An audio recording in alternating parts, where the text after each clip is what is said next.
Good morning, good afternoon, good evening to everyone who's tuning in by one of our many, many platforms, or maybe you're watching this later than the air date. But welcome to the Chicken Box. Yes, two X's, where our theme is Don't Be a Chicken, Get on the Box.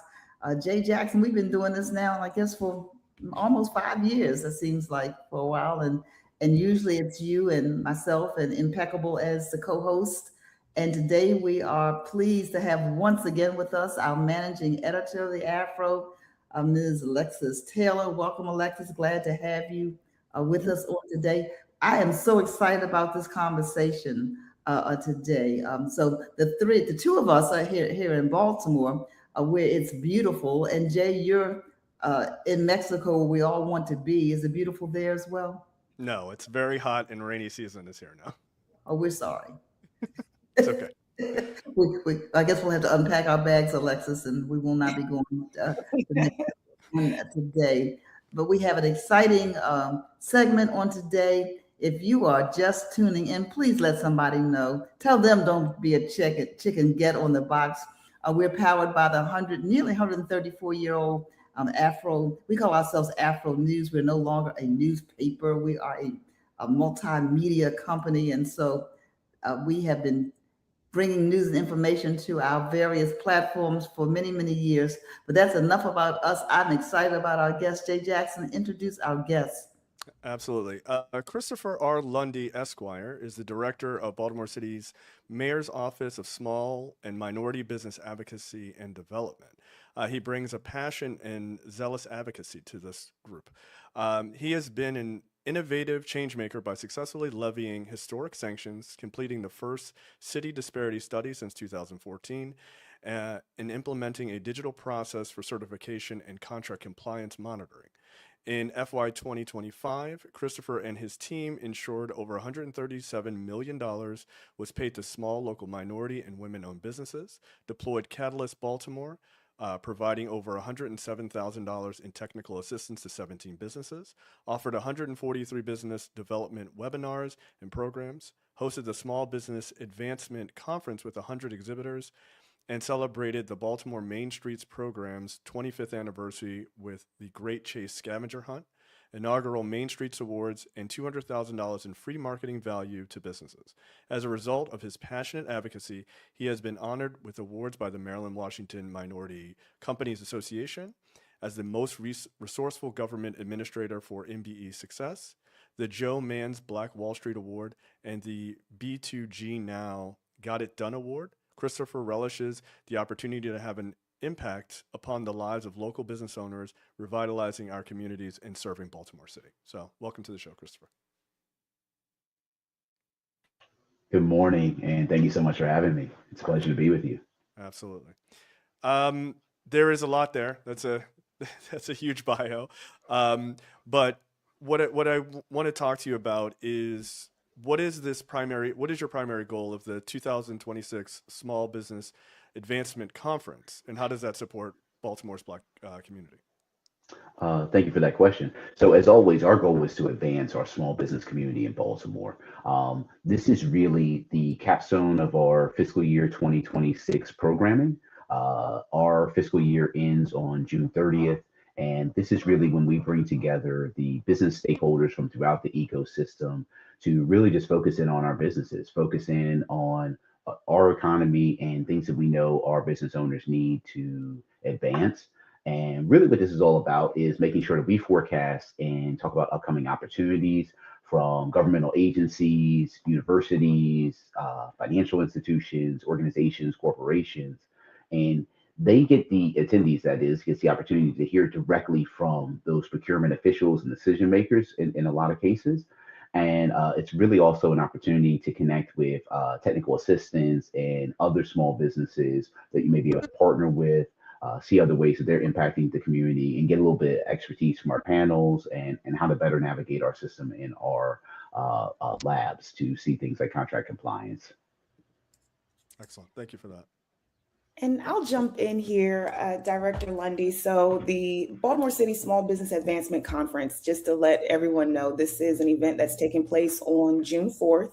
It is from 9 to 3 at the Baltimore City Convention Center downtown, 1 West Pratt Street. But Director Lundy, this is put on by the Mayor's Office of Small and Minority Business Advocacy and Development.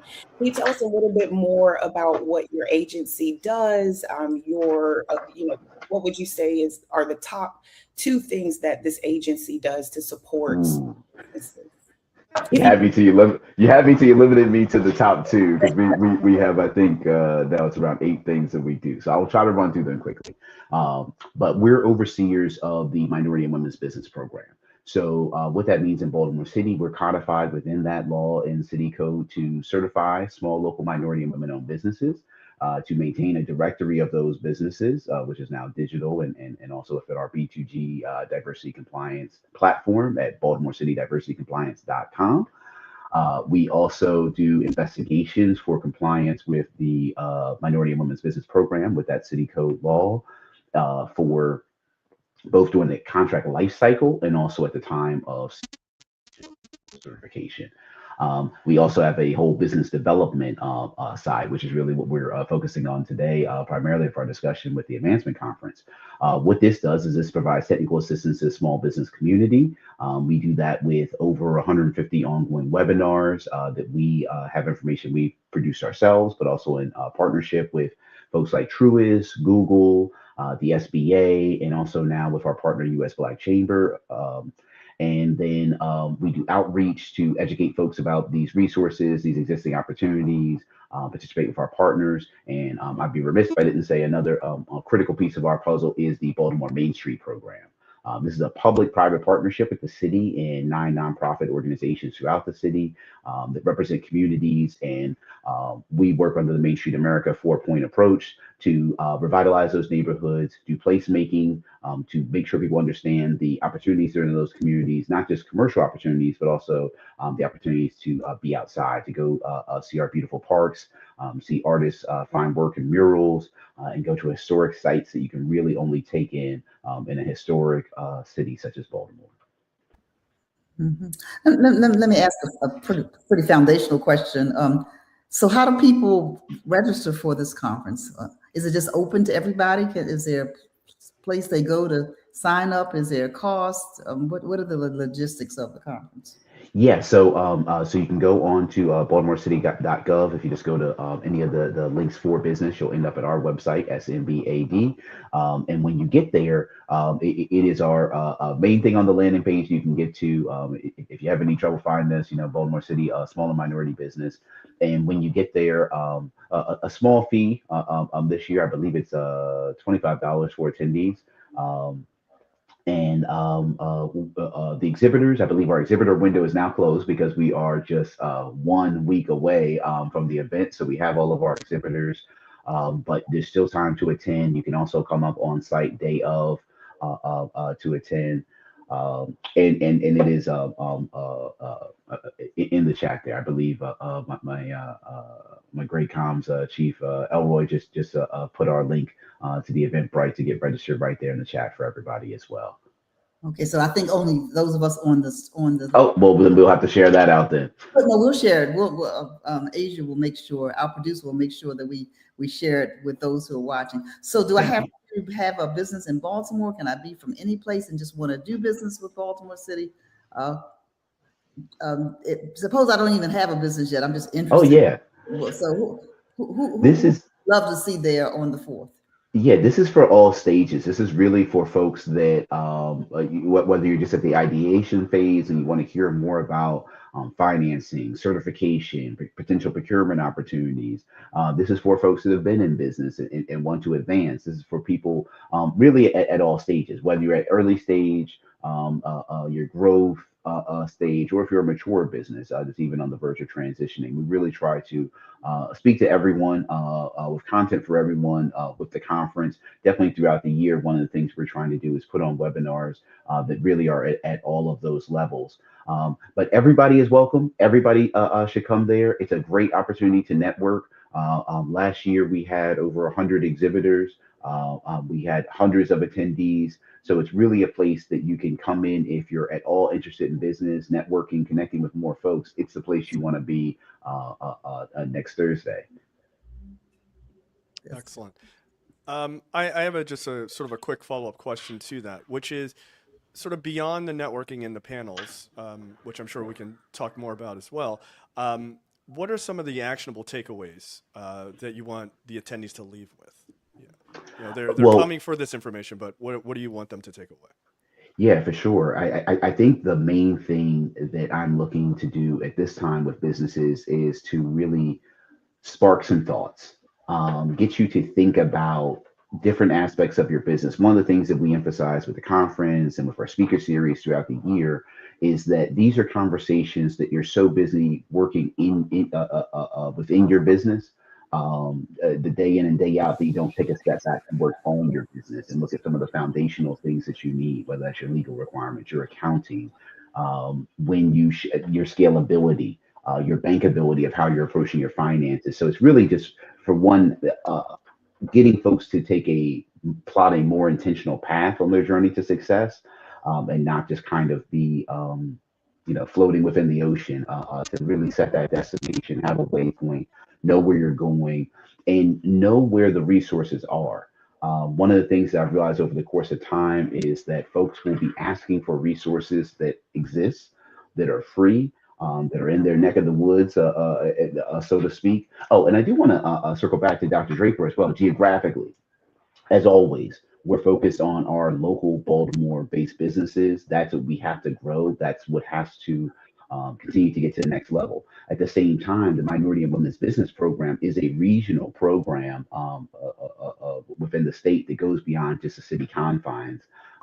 You're talking about Baltimore County, Carroll County, Harford, Howard, Anne Arundel, and Queen Anne's counties that are all included within that scope. And a lot of those jurisdictions also rely on our certified directory for their contracting purposes. So like Baltimore County, if you're certified in the city, when they do set goals on contracts, they're also accepting and have reciprocity for that Baltimore City certification. Same is true in Montgomery County, and I believe, and also Anne Arundel County. So there's a lot of like throughout the state, there's a lot of value in that visibility, but also in that ability to do work in other jurisdictions. So really getting folks to just think about the possibilities and then follow up and seek out more of those opportunities. And we're going to be having some upcoming resources that'll make it even easier to navigate those within the ecosystem. Okay, thank you for saying that. Yeah, that's great to know. So the reciprocity is with some of the counties, but not with the state, right? The state's MBE program is separate and separate. That's correct. Yeah, but as always, that's something we've had, initial conversations with the state and the secretary Simmons talking about, under the new structure, how we can explore potentially ways to leverage a joint or reciprocity with the certification. As always, it's just with us being limited to the Baltimore City market area and based on disparity study of that historical discrimination against minority and women-owned businesses, to maintain our legal standing, I just have to be mindful of how we geographically limit that reciprocity or find a way to stay within the area that we've shown to have that need for this remedial program. So that's just something we're working out, but we definitely per businesses from the standpoint of the repeat paperwork and now even the digital forms, if you will, of paperwork, of wanting to be able to apply once and have that be on record to say, hey, we're a Black-owned business and move forward. And that's something also with our partners with U.S. Black Chamber and CRMSDC, the Capital Region Minority Supplier Diversity Development Council. That they are two groups that also have certification, and also WEBEC. I would be remiss if I didn't say that for women's businesses. They're also groups that we're also looking at how we can continue to look at their requirements, look at their jurisdiction, and also look at the stringent nature of their process to make sure potentially those things are being covered. But that's something definitely we're going to continue to look at as we move into FY27 and also some potential upcoming code changes that we're going to be trying to do for the program. That's something we're going to be evaluating before we move those forward to see if we can wrap that up into one movement, if you will, one piece of legislation. That would be so helpful. So you talked a little bit about challenges for small and minority-owned businesses, especially Black businesses, in this very anti-DEI environment that we all find ourselves in. So, will the conference address some of that, either directly or indirectly? How, or, just some tips for how businesses, especially Black businesses, can navigate the current environment? So that's something that we won't be deep diving in specifically, but I'll say that at the conference. But I will say that it's one of those things that really what I've been preaching and the standpoint I take is this overall business resiliency. So as we create that resiliency, whether it's a presidential administration, whether it's a pandemic, whether it's a infrastructure related disaster, like the Key Bridge, that you have that resiliency in place for those challenges. So I tried not to be myopically focused on the leadership that we have at this time, because Lord willing, we won't always have the same leadership in place. So that may change, that may shift over the course of time, but there will always be some challenge on the horizon for the business community, especially for our small minority, and specifically in Baltimore, small Black business community. So we just have to continue to focus on education. So I'm trying to put a lot of emphasis on the knowledge in having the analysis taking place, of getting the consultants and the technical assistance that you need to make sure that you have all of those pieces in place so that you're not as vulnerable, including just like something as simple as your subcontractor agreement, that you're not exposing yourself to legal liability or the ability for your payments to be delayed when you could have used tighter language and you could have drafted it in a different way. So trying to do everything we can to set ourselves up for success so that no matter what the challenges are, we can move forward. I will also say we're fortunate with the dynamics in the system set up as it is, that we are within that Baltimore City Code. So with the support of the mayor, with the support of the city council, we still maintain, we still have the program. We still know from our recent 2022 disparity study that there still is a disparity in the market area amongst the utilization of both minority and women-owned businesses across all of our sectors. So we want to just continue to move in the direction of addressing that disparity, giving business owners knowledge so they can have resiliency to maintain, to be here, and to get even further into our procurement ecosystem so we can see that spend continue to go up, which we fortunately have. About last fiscal year, we were able to verify and have certified payments of $137 million to our local minority and women-owned businesses. And fortunate to say that like it has gone up, because year to date through our 3 quarters of FY26, I believe we're now in excess of $150 million of payments that have gone to local minority and women-owned business. And these are both prime contractors and subcontractors, because people sometimes say, oh, what's a subcontractor program?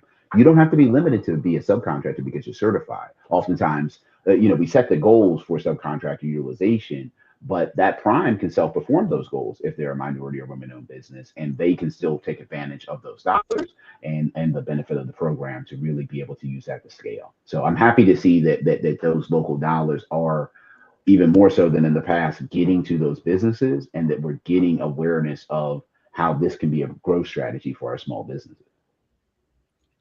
I'll jump in here with a question. Director Lundy, this is not the city's first running of the Small Business Advancement Conference. Can you tell us what will be different, what new opportunities, new resources, new initiatives are included in this year's conference compared to previous years?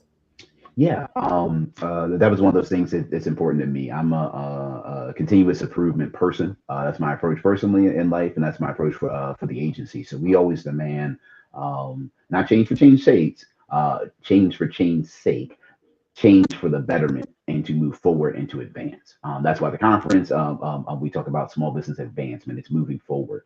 So this year, we wanted to bring some new things into play. So we have a Baltimore Main Streets vendor market. So this is highlighting a lot of our local Main Street businesses and also the Main Streets themselves, to really get more awareness of what's going on there. The city is vast. We have over, I believe, 293 neighborhoods now in Baltimore. So everybody isn't familiar with every part of town. But one of the things I try to do with Main Streets is to really encourage our residents to get out and about in the city, to go to these places to see what's really there and take in the history. Um, our partner at Capital Region Minority Supplier Development Council, CRMSDC. They're going to have a corporate in the marketplace. They're working in partnership with us on the conference, so they're also going to have a access to capital zone and be doing a new event with the Elevator Pitch Mania. That's going to be all about how to pitch your business effectively. And the beautiful thing about CRMSDC is that they have a massive corporate membership. So these are national Fortune 500 household name companies that are really looking to work with our local minority and women-owned businesses. So having them there is always a treat, and we're so happy to have the partnership of Sharon Pender and her organization. We're going to also have T. Rowe Price there, highlighting a lot of the great work they do in Baltimore and ways that they can support businesses. And it's just important to see one of our local anchors really stepping up to want to be a part of this and showing their commitment to small business community. And so this is really, those are all new things that we wanted to bring to the table to kind of change the energy from where we were last year. But we're still going to have that large exhibitor hall that's going to have a host of those agencies. We're still going to have our city design and construction presentation, forecasting upcoming opportunities. So we're really excited to and fortunate to be able to still bring this conference back and to be able to bring it back at the beautiful convention center, who are just excellent partners and hosting us at their venue. I'd like to jump in here for a sec. Piggybacking off of what Dr. Draper said earlier about sort of the environment in which all of this is happening, right, countrywide. What do you want Baltimore and frankly the country to understand what's possible when you take minority business development actually seriously? Oh yeah, great question. I think for one, we have to, for one, reframe small business and reframe what business development is through a large lens. So when we talk about small business, oftentimes people just think of, you know, the solopreneur. But small business encompasses businesses under the North American industry standard classification codes, the NACE codes. They go up to businesses that are making gross have revenue of 14 million, 15 million, 30 million, 150 employees as size standards. So we always think of the tiny, but small business has a large capacity. That's why I don't want to give the incorrect number, but I believe it. I want to say it was 98%. I know it was well over 90%. I heard the other day of our businesses in Maryland are small businesses. So small businesses is what really drives our local, regional, national economy in so many ways. And we just get stuck on the small percentage of very large corporations that kind of dominate the conversation with Walmart, Amazon, McDonald's, Coke. You know, it's like you think of these huge mega companies, but that's not what really runs our country. And then what we've seen as we continue to see spending with minority and women-owned businesses, there is still, similarly to Baltimore, there's still a disparity. And we see a lost economic value in the underutilization of minority and women-owned businesses on the national level that's to the tune of billions of dollars. So we're in a position where if we actually were to equitably utilize these businesses and continue to grow these sectors, we would be even further along the country. So it is something that's very pivotal to our growth. It's also pivotal to, from a nationalist standpoint, to our ability to compete internationally. That we have these strong businesses back home, and we're continuing to see more and more examples of things that can be done. Whether it's developments that put hundreds of millions of dollars into minority and women-owned businesses like Baltimore Peninsula, whether it's projects that are in the entertainment space, like the Baltimore Arena, and that was a project that you know was not entirely on us as taxpayers, but they still had minority and women business goals, utilized our directory, and worked very hard to put. And I don't want to misquote the number because I don't recall specifically what it was. I believe it was under 100 million, but tens of millions of dollars.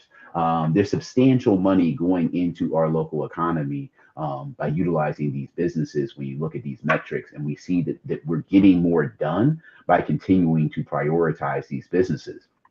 And in our local economy, when we talk about minority business or Black business, we're talking about Baltimoreans. Our demographic, our makeup is such that when we say we want to use local businesses, we are going to be utilizing minority businesses, Black-owned businesses. And we're also, of course, going to be utilizing majority white-owned businesses, because that is still going to be our overall makeup and demographic, that it is going to be a mix of business owners. But I think we're seeing that the more we continue to allow those opportunities, the further we're getting. And we've had so many great examples. And we have so many local great examples of wonderful developers, financiers, lenders that have done so much in the community just by being able to be there. And I'd be remiss if I didn't, also say, obviously, your organization with Afro News being able to be a beacon of excellence in journalism, and at the national level show the value of intergenerational businesses and how that can change the trajectory of not only, in this case, the Draper family, but that changes the trajectory of our community. Because this organization has been a pillar in Baltimore, and it's because it's been able to endure and run business the right way and continue to evolve over the course of time. So I think you guys are a great example of the importance of local business, Black business, and not stagnating in your excellence, but continuing to find ways to improve and to get to new demographics, to get out there and highlight what is actually happening. So I think all of these things right now are just so important. And I think we have to highlight the positive. There's a lot of negativity. I think we got to highlight the positive and the movement that we are getting, because we surely know there's more work to be done. But I think in this time, sometimes we get a little too bogged down on the negative and what's not happening. I think we've got to give ourselves more credit, because I think a lot of our entrepreneurs, a lot of our young people, they need that positive push and motivation to see that we are going in the right direction, so they want to continue to fight, because we really are in a battle on so many levels of folks wanting to undo what has been done over the course of time, with civil rights, with equality, with the diversity that we know we need in the business community to be successful. And that's why it's so important to work with, to raise up, and to really recognize who are sponsors, who are exhibitors, who are Fortune 500 companies that are saying they still want to work with minority women-owned businesses, because so many folks are retreating and getting away from that. But it's really important that we differentiate supporters, and as some folks would say, allies within the work, as opposed to people that are detracting and really oppositional. Thank you so much. You are definitely hired. You're on our marketing team. We appreciate My that. pleasure. It brings so many questions. Let me say this first before I ask this question. If you're just tuning in to this episode of the Chicken Box and you have no idea what we are talking about because you just jumped in the middle of this, we're talking with Director Christopher R. Lundy from the Baltimore Cities, the small. It's SMB and D. So that's small minority business, right? Yep, And advocacy and development. We're trying to get the longest name we can come up with, but we got to make sure you know exactly what we're doing, though. I'd say that 10 times fast. Yeah. And we're talking about this conference that's coming up here in Baltimore City. You may not be from Baltimore. People who view this show, Director Lundy, are from all over the world. But in your space, you may have a similar, not as great as ours, but you may have a similar agency that focuses on the advancement of minority businesses. And a lot of times people focus on startups, and startups are good. Mid-level businesses also need the help. And a lot of times, Director Lundy, maybe you'll speak to this, there's a lot of focus on the big ticket items, as there should be, the construction, the contractors, the subcontractors there.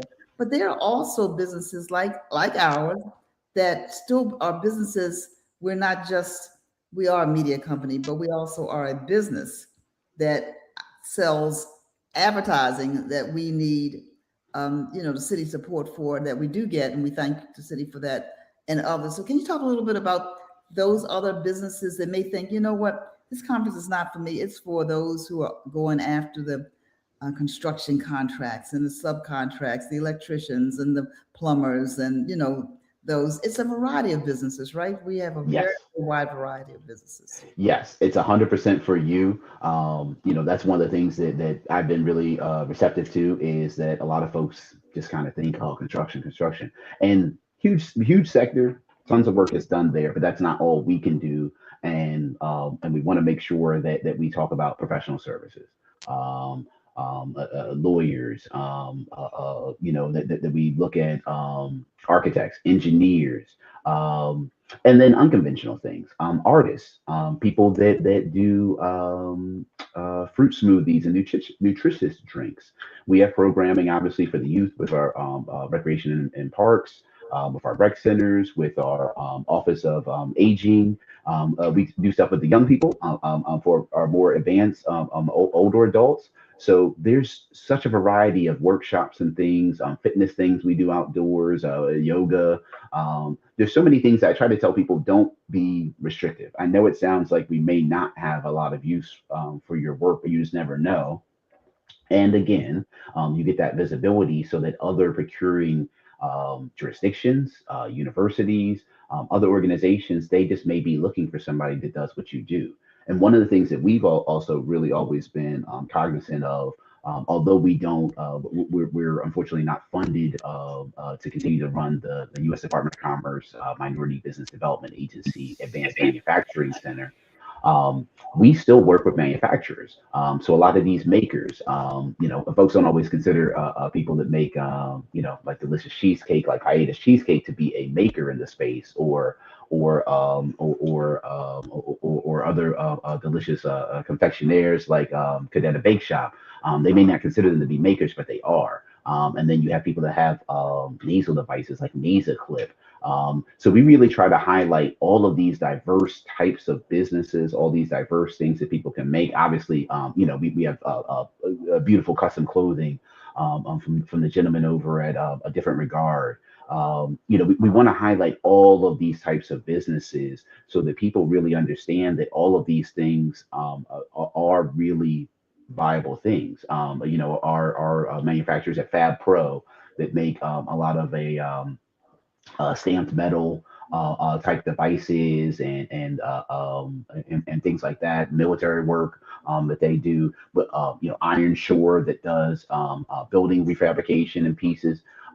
We want to have as diverse of understanding of business as possible. And we want to make sure everybody understands. And all of that work won't necessarily be on a city contract, but that doesn't mean that there's not work that exists for you. And it doesn't mean when you come to city or county events that you're not going to meet other private businesses that you can partner with, that you can work with. Something I've been trying to tell business owners is when you look around the room at any event, all of these people are your potential customers. All these people are your potential joint venture partners. You got to use your own audience as your pool, in addition to the folks that are outside the room that could be your potential customers, because we're not seeing enough of that self-love within Baltimore. I want a little bit more of that one Baltimore feel, where we really recognize that the person that's in Fells Point could work with the person that's in Pigtown Main Street. The Pennsylvania Avenue could be working with Bel Air Edison, and a lot of that is happening now. We're seeing that with individuals, in that now with the partnership we've had with the Main Streets program. But I just want to see that more and more, and less of the, we all have pride in the side, if you will, when people say where they're from in Baltimore. But I want us to get more so to that feeling of, we're just saying, we're all in it for Baltimore, and we're all working to better this ecosystem. Director Lundy, I have a question. So, it's clear that the Mayor's Office of Small and Minority Business Advocacy and Development is doing great work. But can you tell us a little bit more about yourself? Why are you so passionate about this work? How did you get into this? It seems like you really are a champion of small businesses. Can you tell us a little bit more about your background and what inspired you to do this work?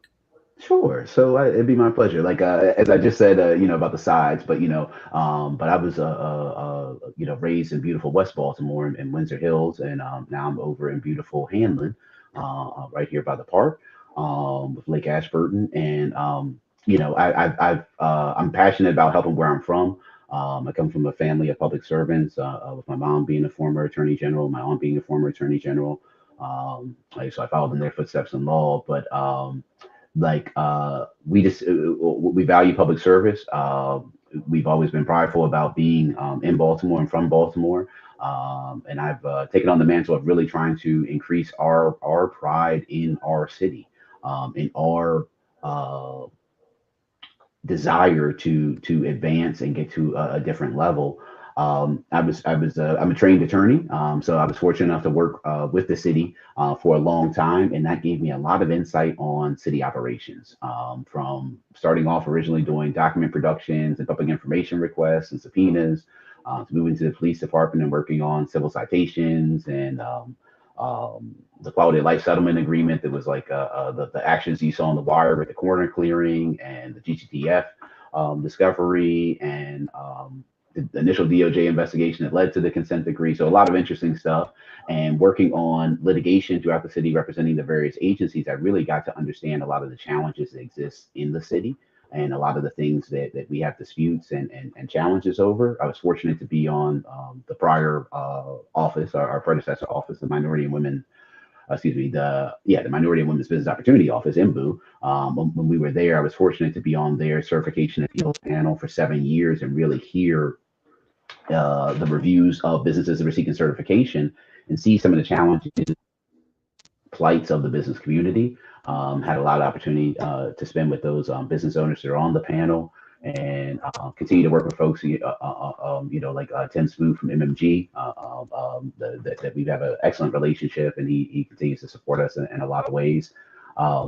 We just were able to see a lot of those challenges, and when I got the opportunity to take over at MBU, there was unfortunately the small business community, but particularly the MWB community, was protesting outside of City Hall.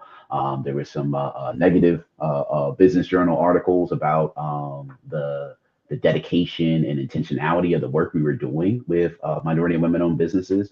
And I would say I surely enjoy challenges. So it was a challenge to come in and try to figure out how to reimagine the program. Being able to come in and digitize the program, find new ways to support, and really just seeing the impact. This work is so impactful. Obviously, the dollars that go out, but also really the real time, real people outcomes of how much it's impacting their business. Folks like Heart Vision that are going to be with us for our wellness room for the conference. It's been so great to see their business grow, to see them now in their brick and mortar location in beautiful Highlandtown, where you can go in and get all things wellness, self-care, gifting, for corporate events, training. They're doing workshops now. It's just beautiful to see businesses grow and know how much that means to April and Tyron, and also their children and their family and the outcomes for their community now, and them investing in Highlandtown with one of the main streets. It's that real deal, real person, real outcome stuff that's nice to see. And in so many lines of work, you don't get to, even if you're doing positive work, you don't get to really see it. It's so beautiful to be able to see how much the work impacts, and to bring and it's been a joy to build this team and bring together amongst my SMBA and D team, a bunch of people that are really from diverse backgrounds, but a lot of people that are really passionate about all these different aspects, getting people certified so they can be in it to get on contracts, uplifting and doing the placemaking work for the main street so people know more about our communities, including some of our previously underinvested communities like Pennsylvania Avenue, Bel Air, Edison, really trying to raise up these places so people understand. But it's just such a joy to do a little bit more positive work. When I left off in law, I was working on police fatality cases. So it was significantly more challenging to always see the positive in those situations, and definitely was a little depressing to watch. Sometimes footage for the purposes of working the case repeatedly of folks losing their life. So it's a lot more positive to see people, on the bright side, enhancing their life, living their life, doing better things for the community. And it's such a joy to have so many partners in the work that are also committed to Baltimore and wanting to make it better and put their stamp on it. So it's just such a privilege to do the work, to be such a positive force. And I'm fortunate to have the opportunity. Well, thank you for that. That's really great. So we could spend a lot of time talking about either Windsor Hills or Hanlon Park, but for most of our viewers, they won't know what we're talking about unless they also went to Gwynns Falls Elementary and then up the hill to Lamell like I did, which is not there any longer. So we won't have that discussion. But can we talk a little bit about, and thank you for that too. I can see why you're so passionate about the work. Can you talk a little bit about the Mayor Scott's vision for the city, for minority small businesses, and beyond the conference? The conference is wonderful. A lot of times you go, you get a lot of information, but beyond this conference, uh, what's the mayor's vision for the Baltimore small business ecosystem? So, like I think one of the things that's important is remembering that this is really a team effort. So I'd be remiss if I didn't say there's a lot of other pieces to the puzzle. So the work we're doing with DHCD, Department of Housing and Community Development, obviously to abate the vacants. That's going to uplift our communities tremendously and give us a lot of opportunities to invest, develop, and put things in the communities that haven't been there in a lot of years just based on the lack of space. Um, Obviously the tremendous work we've been doing with lowering crime, lowering some of the homicides that we've seen in communities that continues to have a positive effect. And it's obviously very, very consequential to the people wanting to live in Baltimore, stay in Baltimore, invest in Baltimore with their businesses. So all those things are taking place that are also additional tools that are coming together. But really, I'll give you a couple of things that we're specifically doing in FY27 with my team. So one of the things we're really, really excited about is we're going to be debuting a new online business resource ecosystem. And we're going to be doing this with our local partner at EcoMap. And I'm really excited about this initiative. This is going to really be a even more robust than I was originally thinking online resource center that's available for you 24/7. That's going to be pairing up businesses based on we'll have an intake form to understand where your business is in the process, and we're going to have available resources for each level of your business, each stage that you're at of growth, things that you can do to continue to grow your business. It's going to be a compilation of stakeholders. I don't have the precise number because we're still locking in the folks in the ecosystem, but it's going to be Baltimore based with Baltimore resources for Baltimore businesses. And it's going to cut to the chase of needing to do a significant amount of research trying to find these resources. You'll be able to filter things down to look for financial institutions, to look for other governmental jurisdictions, to look for universities for their procurement, to look for cohorts. All of these resources can be curated in one place so that you can really get all of the business advancement that you need in one place. So really, really excited about that resource. It's going to be upcoming in FY27. The other thing we're working on with, we have a Fuse Fellow right now, and we're working in partnership on how to remove barriers and expand access to capital. So this is something that we recently we convened a Baltimore Capital Access Roundtable with banks and CDFIs, the community development financial institutions, to discuss the current barriers, their offerings, ways they can assist small businesses, and things that they experience in trying to work with small businesses. And we're going to be concluding our work in October for that. That will result with a multi-pronged model to support capital access. So really one of the things that, and really from the grand scheme, it's all about equitable economic access. So trying to make sure that across our communities, across our sectors of individuals that are here, that everybody has access to these resources, everybody gets knowledge of the resources. And one of the things I've been big about is realizing that, we can't do it alone. We have partners, whether it's the Maryland Small Business Resource Center, whether it's other jurisdictions. They may have the resource that you need, but I need you to know that they may have that legal assistance on their staff, or they may be able to develop a brand logo for you. Sometimes people just immediately go to consultants, and we love our paid consultants, and they're there for everybody that has the dollars to pay for them. But for those that can't, and something I'm really trying to get people to understand, fully exhaust what is free, fully exhaust what the government is providing, fully exhaust what is in the ecosystem before you go, I need to pay somebody, because do you need to, or is that your desire? And if you can act upon your desires because you have the dollars, if you can act upon your desires because you want a certain level of expertise, you can definitely seek out that specific consultant and their expertise, but we know that everybody isn't fortunate enough to have that. So it's just really making sure that people really understand that we exist. And we've been on a kind of years-long campaign since it's been under my leadership to make sure that people get more understanding that we exist. And one of the other things I'd be remiss if I didn't say is I've been trying to get back to really making sure that our focus is on highlighting the businesses and showing the businesses and celebrating the businesses. So we were fortunate to do last year we did two inaugural awards, one for Main Street businesses during Small Business Month in May of 25. And then we also had one in August for Black Business Month in August of 25 to honor our Black businesses. And that was something that we thought was really important to do because we just don't raise up the businesses enough. And following that same energy, we've been doing business highlights and spotlights on social media over the past couple of years to really give that free content creation.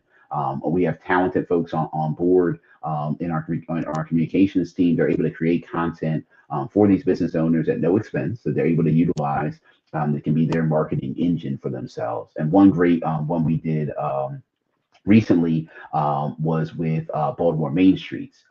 We have been highlighting a lot of their businesses throughout that time, and we pretty much put together a compilation of that work into a mini documentary, still done in-house by the SMBA and D team, that highlights how those Main Street businesses are collaborating and partnering across the main streets and across their different sectors to get better. So it's all about just continuing to provide additional resources. Oh, and then also we have our Catalyst program that we're trying to provide additional technical assistance. So it's just continuing to invest from a multi-pronged approach into businesses, provide more grant opportunities and financial opportunities, really allowing the financial industry to give us more specificity of what they have for who.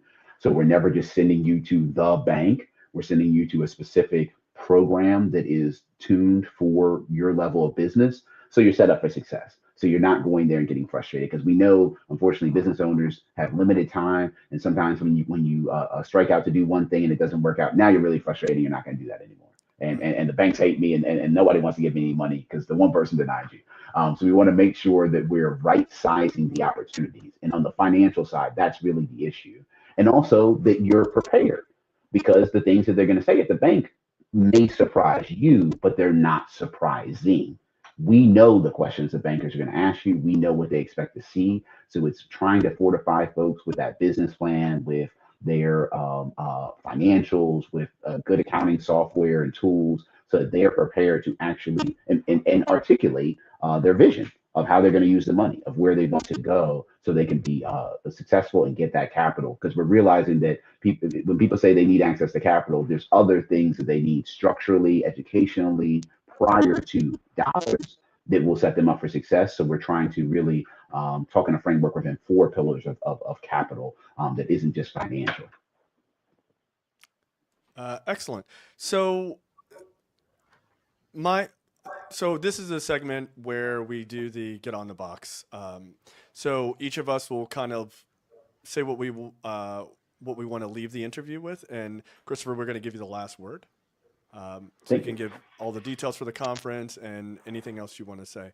I'll go first, which my thought is this: the 2026 Small Business Advancement Conference isn't just a networking event, but it is a signal that Baltimore is taking small minority businesses seriously.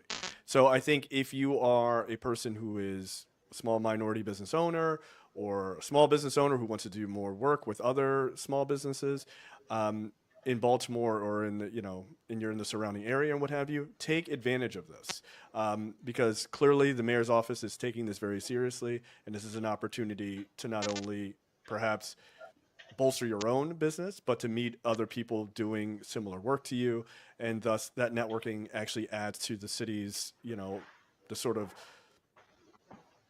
web of these small minority businesses, which are what actually keeps economies going, right? And Baltimore benefits from that tremendously. So I appreciate you guys doing the conference, and so I would say if you can take advantage of it, please do.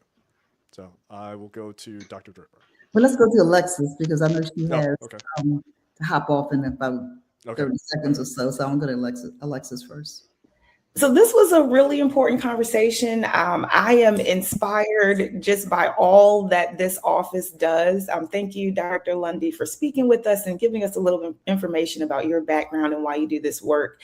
I would say that I'm excited to attend this conference. I will be there talking to people, talking with small business owners, but also getting some information myself. And I'm one of those people who, I have so many different ideas. I'll see something and, I'll be like, hey, there's a gap there. I could do that. I could start a business, like I have a lot of business ideas. I won't put them out there right now. I was gonna say, don't tell us now. But I'm gonna take your idea. You still haven't done it yet. But I think that this will be a great opportunity. I love that this conference is going to address people at every stage of their entrepreneurship journey, even the stage where you're just thinking about it. And so I'm looking forward to attending some of these sessions, to hearing what the speakers have to say. And I'm glad that Baltimore City leadership sees a need for this type of education, this type of event to really bring people in, especially at this point where we're seeing, large numbers of Black women laid off last year. Yes. 300,000, I believe, was the number for 2025. And this is a time where, you read the Afro, so you know that we have been covering a lot of people who lost their jobs, were laid off, and they went into entrepreneurship. They decided to switch lanes and become business owners. And so I would say, I'm inspired. I'm looking forward to the conversations, and I'm happy that you all have put in the work and all of the thought behind it to help people at every level of entrepreneurship. Thank you, Alexis. So I'm going to get on the box and thank you, Director Lundy, for your passion around this issue. There are, lots of places that say they support minority-owned businesses, small businesses, and don't make it easy to do business. And so kudos to you, to Mayor Scott and the team for recognizing that the economy of Baltimore and the state and beyond revolves around the success of small businesses, which represent, I think you said, up to 90% or more of all businesses, coming in all shapes and sizes. So I too am excited about this conference. It is on my calendar. I got to double check to make sure I paid my $25, which is a small fee. Everything can't always be free. We have to invest in our businesses. And so thank you for your vision. Thank you for your passion. All the best for this conference. So glad to hear that it's really not the only thing that you do. And we know it's not the only things you do, but there are so many things you're planning beyond the conference. So I'm looking forward to being one of those people at 2:00 in the morning that can go online and look at the resources, right? And not wait for somebody to answer the phone or a text or an email, even though I may have questions. So thank you for that resource. AI gives us, so you didn't say it was AI powered, but I would assume it's some AI there for chat boxes and things like that. So thank you for your vision. And thank you for just your commitment to, and I think it does help. I know people who come from outside would say, maybe not, but I think it does help that you are a native Baltimorean, live in the city, grew up in the city, understand the challenges of the city and have been on both sides of the coin. So thank you so much. And I am off the box and your turn. Well, let me hop on. Thank you all so much for the kind words, and thank you so much for having me. So our website is baltimorecity.gov/SMBAD. And as soon as you get there, the first thing you'll see is about our 2026 Baltimore City Small Business Advancement Conference, and you just hit the registration link. I know we've been showing the link throughout the conversation, and I was overselling. I want to apologize, but you're gonna be excited about it. It is not $25 when you get to do your registration with all the fees and everything. It's $17.85. So I was even overselling. So for the low price of $17.85, you can join us. And just remember, it's an investment in your business. You're investing in yourself. You're investing in your business to get better. And surely, if you're doing everything the right way and really taking advantage of the opportunity, you're going to leave with far more than $17.85 worth of value and connections and potential contracting opportunities. So again, this is going to be on Thursday, June 4th at downtown at the Baltimore Convention Center. The event is scheduled for 9 a.m. to 2 p.m. 9 a.m. registration opens. The opening session will begin at 9:30 a.m. We're going to have a host of elected officials, dignitaries, folks joining us. It is going to be the place to be for opportunities. And I just want to thank you all again for having me. Please know that if you go onto our website, you can also hit contact us and list any type of question that you have. If you want a meeting with me, it'll just ask you for a few details, and it'll go right to the proper person on my team to get those things scheduled and to follow up with you. We really want to make sure that folks are getting their questions answered and that we're responsive. It's my pleasure to be in this work and to be helping the community. And I really feel like, one of the things that sometimes gets lost in this day and age is the fact that appointed and elected folks are public servants and public officials that are working for if you want to categorize it, public professional even. But in the end, I serve the people, I serve the public, and I want to make sure that people understand that we are accountable and trying to do more for you. So we get more value out of our tax dollars, and we see more money going to people that look like us, that are from our community, that are from Baltimore. Because in the end, these are all decisions that we can make. Oh, and then one last thing to plug. Speaking of procurement decisions and values, coming up for the election, we're going to have some charter amendments. One of them is going to be about switching from low bid to best value.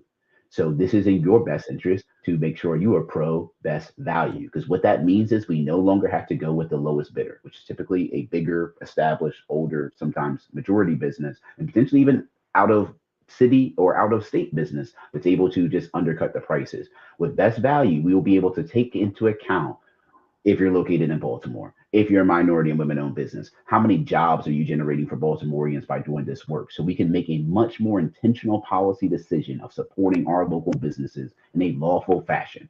So when you see a question about this charter amendment for best value, please know that it is to allow us to have more flexibility to work with more local minority and women-owned businesses. Please make sure you support that, because that's a massive change. And I'm so excited that it's almost here, because that will allow us to really prioritize the growth. And in jurisdictions that we've seen be able to prioritize their local businesses, a lot of it has been whether it's a point system, whether it's a general preference, they're able to say that we value this more than just paying the lease, because long term, it's an investment in our community.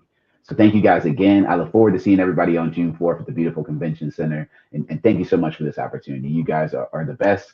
And please, everybody, continue to support Afro News. Thank you so much. Now, if Impeccable, thank you, sir. If Impeccable were on, he would say at the end of the show, get an Afro subscription, go to afro.com. And in fact, get it now, because prices are going to go up around our anniversary, which is in August, if not before. So for $40, you can get a digital subscription for the entire year. Some people still like print, and so we accommodate those who do. If you do print, you get the print, and the digital is a bonus. So go to afro.com and do that. He would also remind us to call a senior. He said, don't text them, don't send them an email. He says, pick up a phone call. It'll take 3 minutes to make the call, maybe, but make the call. All right, until next time, thank you so much, everyone, for another episode of the Chicken Box. Have a wonderful rest of your day, and see you on June 4th if you're in the Baltimore area at the Small Business Advancement Conference. Take care.